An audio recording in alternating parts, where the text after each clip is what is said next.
Assalamualaikum warahmatullahi wabarakatuh. Salam dan bahagia.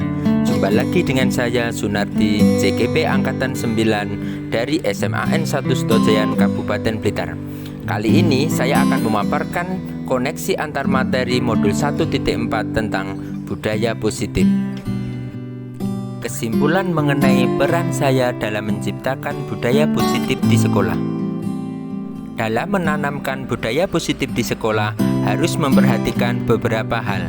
Yang pertama adalah disiplin positif, motivasi perilaku manusia, posisi kontrol guru, keyakinan kelas atau sekolah, dan segitiga restitusi. Disiplin positif adalah pendekatan disiplin yang mengajarkan tanggung jawab kepada anak, mengembangkan kesadaran diri berdasarkan nilai-nilai kebajikan universal. Disiplin positif lebih berfokus pada disiplin internal yang memungkinkan siswa mengontrol tindakan mereka sendiri. Dengan disiplin diri, murid dapat memahami dan menyadari tindakan mereka berdasarkan motivasi internal, bukan karena pujian, imbalan, ataupun hukuman. Motivasi perilaku manusia. Yang pertama, menghindari ketidaknyamanan dan hukuman. Selanjutnya, mendapatkan imbalan ataupun penghargaan dari orang lain. Ini merupakan motivasi eksternal. Kemudian, menjadi diri mereka yang diinginkan dengan menghargai diri sendiri sesuai dengan nilai-nilai yang mereka percaya. Ini merupakan motivasi internal anak. Dengan memberikan hukuman dan hadiah yang berlebihan, ini tidak diharapkan karena merupakan motivasi perilaku yang salah, karena bersifat dari luar dan tidak akan bertahan dengan lama. Seorang guru harus mengetahui posisi kontrol yang mereka miliki, apakah dia sebagai penghukum, pembuat merasa bersalah, sebagai teman, atau sebagai pemantau, ataupun sebagai manajer. Posisi kontrol yang harus dimiliki guru adalah posisi manajer. Guru melakukan kerjasama dengan siswa, memberi mereka tanggung jawab atas perilaku mereka, dan mendukung mereka dalam menemukan solusi atas masalah yang mereka hadapi. Posisi manajer mengacu pada restitusi yang memungkinkan siswa menjadi manajer bagi dirinya sendiri dan menciptakan identitas positif serta keberhasilan dalam diri mereka. Dalam membuat keyakinan kelas harus dilakukan secara diskusi dengan melibatkan murid dan guru, serta harus mengandung pernyataan universal yang sesuai dengan nilai kebajikan. Langkah yang terakhir adalah segitiga restitusi. Yang pertama adalah menstabilkan identitas, yaitu mengubah identitas anak dari orang yang gagal karena melakukan kesalahan menjadi orang yang sukses. Yang kedua adalah validasi tindakan yang salah. Setiap tindakan kita lakukan pasti memiliki maksud atau tujuan tertentu. Dan yang ketiga yaitu menanyakan keyakinan. Anak akan siap untuk dihubungkan dengan nilai-nilai yang dia percaya dan berpindah menjadi orang yang dia inginkan. Keterkaitan materi budaya positif dengan filosofi pendidikan Ki Hajar Dewantara, nilai dan peran guru penggerak, dan visi guru penggerak.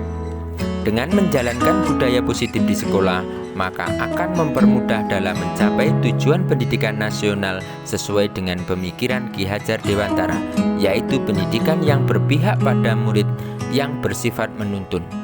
Budaya positif dapat terwujud jika seorang guru memiliki nilai guru penggerak, yaitu berpihak pada murid, mandiri, reflektif, kolaboratif, dan inovatif, serta mendorong kolaborasi antar semua warga sekolah dengan adanya keyakinan sekolah yang harus disepakati dan diyakini bersama. Salah satu tujuan yang diharapkan sesuai dengan visi guru penggerak adalah terbentuknya budaya positif yang menciptakan lingkungan sekolah yang aman, nyaman, dan berpihak pada murid. Hal ini dapat diwujudkan menggunakan prakarsa perubahan yang sesuai dengan filosofi pemikiran Ki Hajar Dewantara dan profil pelajar Pancasila.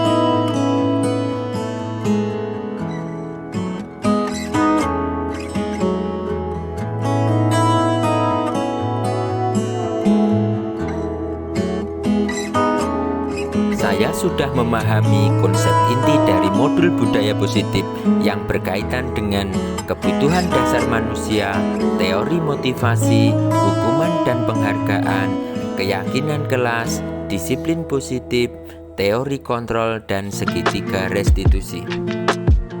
Hal yang menarik bagi saya dan di luar dugaan adalah saat saya mempelajari motivasi perilaku manusia berupa penghargaan. Ternyata penghargaan dapat berdampak kurang baik bagi manusia, diantaranya dapat merusak hubungan, mengurangi ketepatan, menurunkan kualitas, serta mematikan kreativitas dan bersifat menghukum.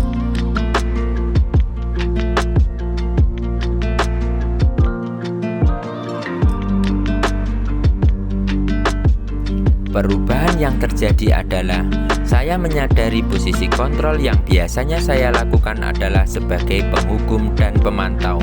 Padahal seharusnya posisi kontrol seorang guru adalah posisi sebagai manajer yang selalu menangani masalah dengan menggunakan segitiga restitusi. Saya menangani permasalahan seperti siswa yang sering datang terlambat. Saya menggunakan segitiga restitusi, yaitu dengan menstabilkan identitas, validasi tindakan yang salah, dan menanyakan keyakinan kelas.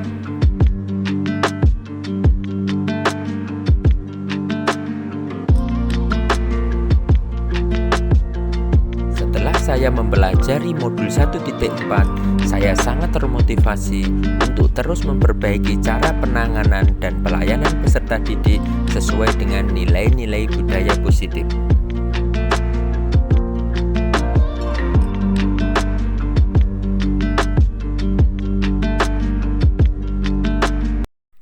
Hal yang sudah baik menurut saya adalah sudah mulai munculnya motivasi internal pada murid untuk melaksanakan budaya positif sesuai dengan nilai-nilai kebajikan universal. Yang harus diperbaiki adalah posisi guru yang harus sebagai manajer.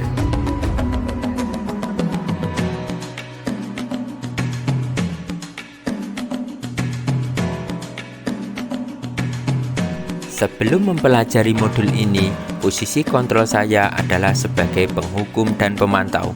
Perasaan saya saat itu, saya selalu diliputi perasaan bersalah karena harus memberikan hukuman atau konsekuensi jika anak berbuat kesalahan. Setelah mempelajari modul ini, saya mulai menerapkan posisi manajer dalam penyelesaian masalah. Saya merasa lebih tenang dan saya menyadari pentingnya komunikasi yang efektif, yang bersifat menuntun dan mengarahkan, sehingga anak tidak takut lagi untuk mengakui kesalahan dan memecahkan permasalahan mereka sendiri.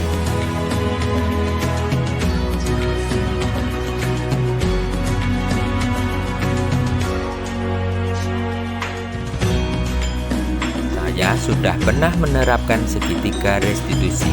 Namun saya hanya menerapkan satu tahap saja, yaitu tahap menstabilkan identitas dengan menenangkan anak terlebih dahulu dan memberikan pernyataan. Tidak apa-apa berbuat salah, itu wajar. Setiap orang pernah berbuat salah, tapi jangan diulangi lagi ya.